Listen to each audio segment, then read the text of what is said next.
dos grandes temas discutidos é como interpretar esta frase aqui, que está na Convenção, é uma responsabilidade comum, porém diferenciada de todos os países. E a questão da responsabilidade histórica, que fisicamente ela reflete o fato de que há um atraso entre a emissão e a mudança de clima, que eu mostrarei depois.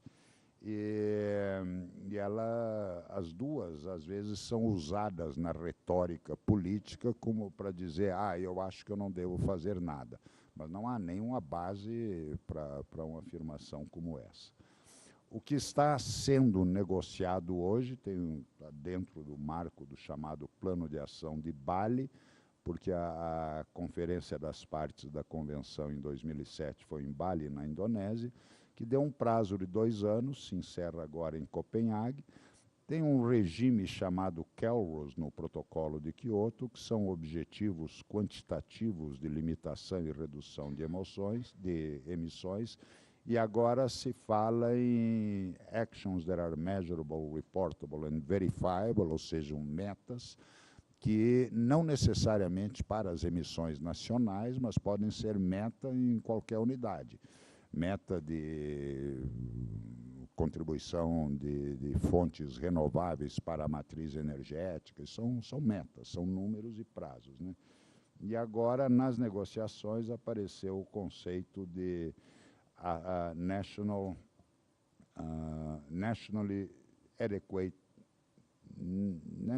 adequate mitigation actions, ou seja, ações de mitigação, ou seja, de redução de emissões, que sejam adequadas nacionalmente. O regime atual, além do protocolo de Quioto, que continuará, mas não esqueça que o protocolo de Quioto não inclui Estados Unidos, ele não voltará, e o regime atual é um regime um pouco soft, como se diz em inglês, um pouco macio, né? Na realidade, é um regime de pledge and review, como se diz, ou seja, os países prometem publicamente fazer algo e, depois de algum tempo, o cumprimento dessas promessas é revisado. E, no novo sistema, essa história de anexo 1, não anexo 1, industrializado e em desenvolvimento, essa diferença tende a cair, porque a única diferença lá entre esses grupos de países é que nos países já industrializados se usa a expressão commitments, ou seja, compromissos, e nos outros se chama de ações. Como não há penalidade internacional para o não cumprimento de tratados desse tipo, então não há, na realidade, muita diferença entre um e outro. Quer dizer, a penalidade que sempre existe num caso ou de outro chama-se execração pública, ou seja, a crítica pública internacional aos países que não tomarem providências para diminuir a mudança de clima. Ainda não chegamos no ponto de haverem retaliações na área comercial, mas de vez em quando se fala sobre isso. Por último, um pouco técnico aqui, a questão de fechar o ciclo de carbono. Eu sei quanto é emitido pela queima de combustíveis fósseis e fabricação de cimento, sei quanto fica na atmosfera, sei quanto vai para os oceanos, e sei muito mal quanto que é o desmatamento, de 0,5 a 2,7 gigatoneladas de carbono por ano. Como o ciclo tem que ser fechado, o carbono tem que ir para algum lugar, eu concluo que a remoção de CO2 pela atmosfera terrestre, ela pode estar entre 0,6 e 2,8 bilhões de toneladas por ano. Quais são as emissões devidas ao desflorestamento? No Brasil, nós medimos com bastante precisão, no resto do mundo é desconhecido. Mas há artigos recentes na literatura que mostram que no resto do mundo é 2 ou 3 vezes o do Brasil. Ora, se eu sei quanto é no Brasil, é só multiplicar por 2 ou 3 e eu tenho uma estimativa das emissões devidas ao desmatamento no mundo. o que dá algo entre 0,5 e 0,7 bilhões de toneladas por ano, ou seja, de 7 a 10% das emissões totais, e não 20, 25 ou 30%, como eu ouço de vez em quando.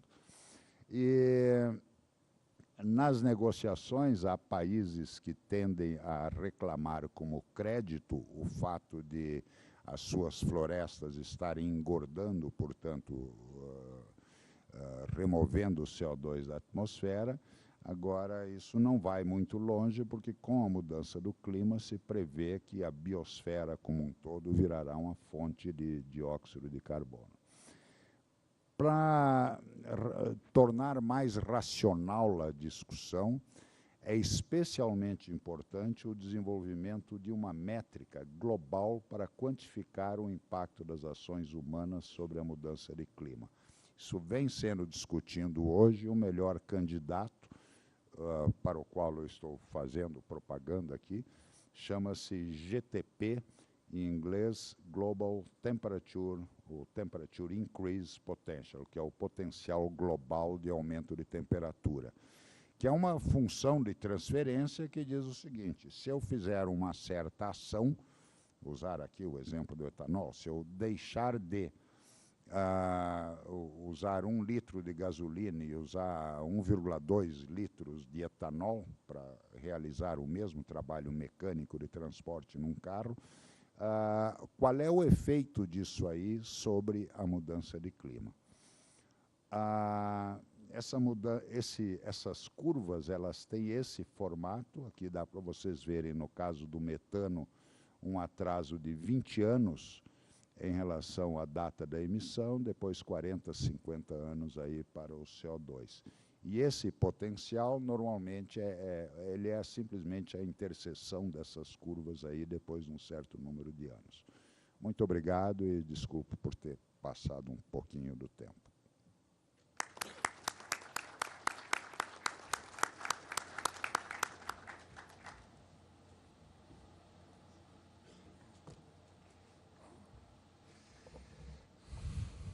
Parabéns, professor Gilvan. Eu vou me limitar a não fazer comentários nesse momento para que a gente avance nas palestras, nas apresentações e nós tenhamos o tempo suficiente para o debate. Então, imediatamente,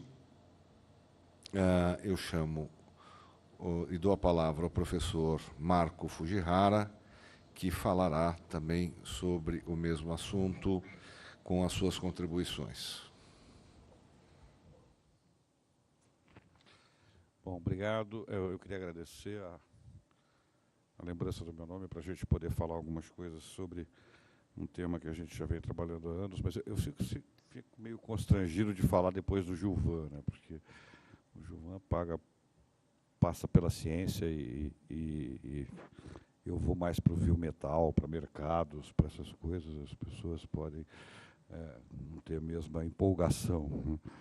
A ideia que me pediram era para falar de mitigação e...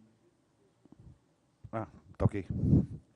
Para falar um pouco de mitigação, e eu estou tentando imaginar que essa questão é uma questão de perdas econômicas que estão colocadas na mesa, e essas perdas econômicas precisam ser mitigadas de alguma maneira, e aí tem alguns dados que a gente colocou um pouco em função do relatório Stern, que o Gilvan mencionou, para os senhores terem uma ideia do que representaria as perdas econômicas dessa questão de mudanças climáticas. Eu estava vindo para cá, no carro, eu estava escutando o noticiário e tinha um jornalista perguntando para o professor Paulo Artacho, que a gente conhece lá da universidade, se a questão do desastre da Air France não seria alguma coisa de mudanças climáticas. Eu achei muito interessante, mas... eu achei interessante a pergunta do jornalista, não importa se isso tem a ver ou não, mas eu achei interessante e colocar isso na nível da opinião pública me parece importante. Na verdade, então, a questão do protocolo de Kyoto e a questão do aquecimento global cria a oportunidade de, se você discutir essa coisa, sobre dois aspectos, principalmente 2 aspectos. Ou você cria um sistema pelo qual a gente chama de cap and trade, as pessoas possam transacionar reduções de emissões ou os estados nacionais passam a taxar essas emissões de carbono oriundas das suas fontes fixas. No caso do Brasil, as nossas maiores fontes fixas ainda é o desmatamento da Amazônia, cerca de 60% dessas emissões brasileiras ainda é oriunda do nosso desmatamento da Amazônia, o que significa que, no final das contas, quem pagaria essa taxa seriam as fontes fixas oriundas da indústria e não as fontes fixas oriundas do gado da Amazônia, que muito provavelmente não vai pagar taxa nenhuma. Então, a gente tem que estabelecer algum tipo de mecânica, e a mecânica que se pretende estabelecer, pela qual a gente está trabalhando muito, é trabalhar num mecanismo de cap and trade, num mecanismo de comércio de reduções de emissões, que é uma coisa que não é novidade nenhuma. Nos Estados Unidos já foi feito desde 92, na questão da chuva ácida. Então, na verdade, hoje, esse mercado foi um mercado muito interessante, ele começou sendo regulado por Kyoto e acabou acontecendo uma coisa que a gente chama de mercado não regulado ou mercados voluntários, né?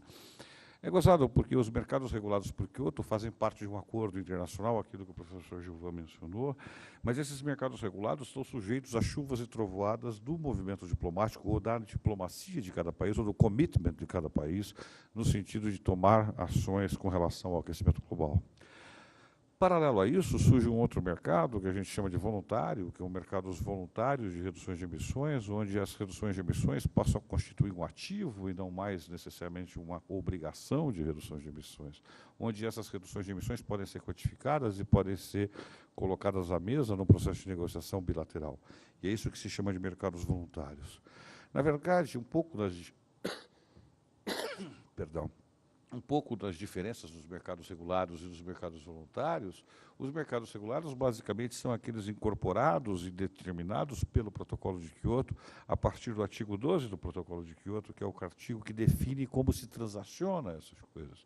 E esse é um mercado que já existe, existem alguns mercados absolutamente regulados, que não estão necessariamente em Kyoto. Por exemplo, tem um estado na Austrália que criou o mercado regulado dele, né?